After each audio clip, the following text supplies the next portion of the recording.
This morning, we're getting word that military conflict looks more likely in Syria. That's according to the UN Ambassador Susan Rice. And we have more on this coming up this morning. We are going now to Joe Lauria, who joins us via Skype to talk about this conflict and what we are now seeing happening overseas. Joe, thanks so much for joining us. Hi, good to see you today. So talk about Susan Rice's comments and where they now put the United States, and also in terms of this conflict as an international conflict. Obviously, her words are very concerning to a lot of people. Well, that's right. There have been a couple of generals who have gone on TV and said that the U.S. Military is preparing in the eventuality or as a contingency for U.S. involvement in Syria. Of course, generals don't make those kinds of decisions in our country. The civilian leaders do, and this is the highest-ranking Obama administration to hint at an internationalization of the conflict or intervention militarily by foreign forces. Now, it was really a hint. What she first did was lay out as three scenarios, the first being that President Assad of Syria agrees to this Kofi Annan six-point peace plan, and there's a political settlement. She said that was very unlikely, and that's pretty obvious, I think. Number two, that there would be sanctions at the UN, or individual sanctions from countries, but the UN itself, as a globally, has not implied any sanctions on Syrian government, and that in the wake, especially of the massacre over the weekend, where 108 people were killed. There's a renewed effort by Western countries to get UN sanctions, but once again, Russia said clearly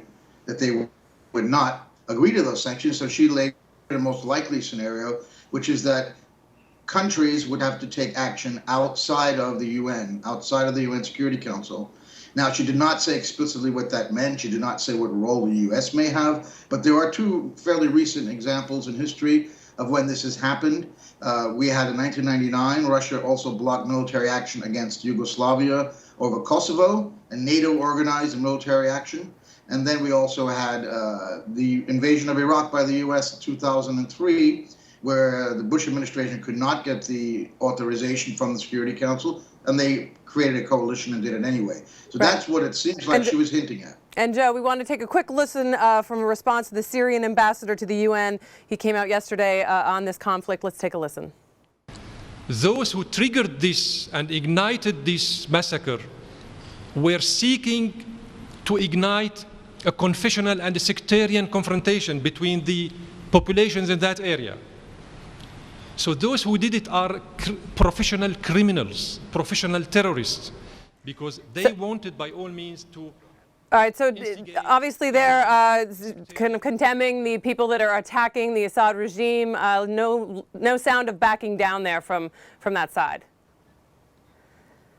No, well, it's complicated exactly what happened leading up to that massacre. Some analysts have said, or some activists, that the Sunnis from that village had gone out a couple of days before and killed some Alawites in a sectarian conflict, and that this was the revenge from the government with these thugs that they have to massacre these people. Of course, the Syrians have been saying all along that they are terrorists and that's all they're fighting.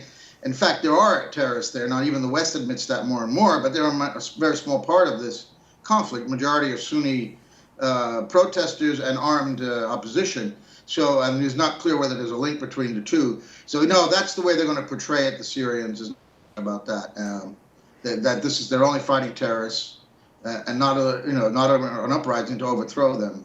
So, Joe, for people watching this, 40 years. Right, and for people watching this morning and then who've been following this, when they hear a UN ambassador say military conflict seems likely, here we are coming out of two very long, protracted wars in Iraq and Afghanistan. What should Americans be really thinking about right now? Is this likely that the U.S. will engage in more military conflict in another part of the world? I would not say it's likely. What I would think is you have to keep two things in mind. There's a presidential campaign going on, and Mitt Romney has recently criticized in the last few days President Obama for being weak on Syria. So this could have been a way to hint that the U.S. is ready for some action without actually saying it, so they could even deny it.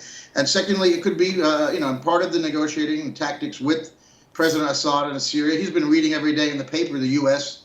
and the Europeans will never go to war. So that's made him relax and not fulfill the obligations under the Annan peace a plan which he's agreed to. So it could be a way to sort of send him a message as well. But I mean, the U.S. is not about to start bombing in Syria anytime soon, and I would find unlikely that it would happen, certainly before the election. But she was just warning that there could be military outside intervention and a widening of, this is a local conflict, but an international conflict over that.